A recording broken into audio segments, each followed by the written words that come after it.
अपने और हनिया से अपने और हनिया से फसरी लगाई दी है गे जान, लगाई दी है गे जान।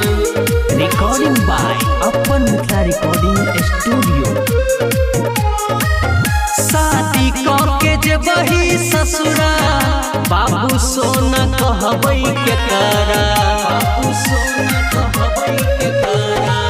शादी के जब वही ससुरा बाबू सोना कहबै के करा।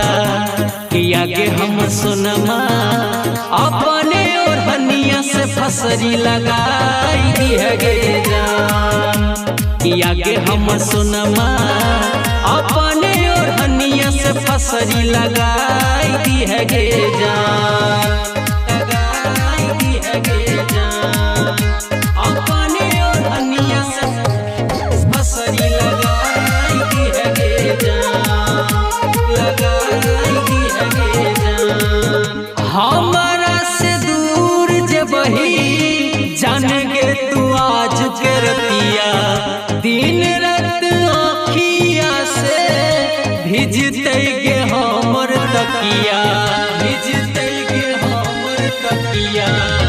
हमारा से दूर जब वही जान गे तू आज के रतिया, दिन रात आँखिया से भिजते गे हमर तकिया। हो तो जब तोहर जमाला पगला बन के करबो हाला।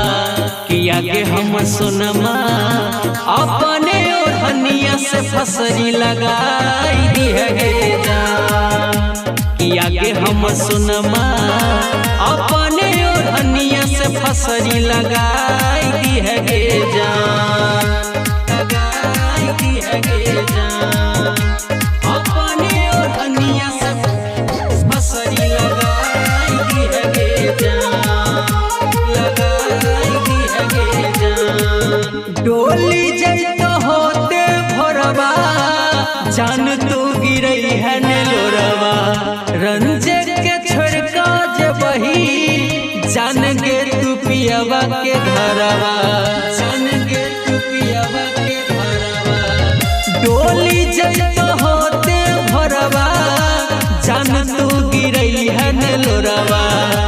रंजे के छोड़का जब वही जान गे तू पियावा के घरवा। कहो तोरा साधु सुधीरवा दिलवा पर चलैले तीरवा।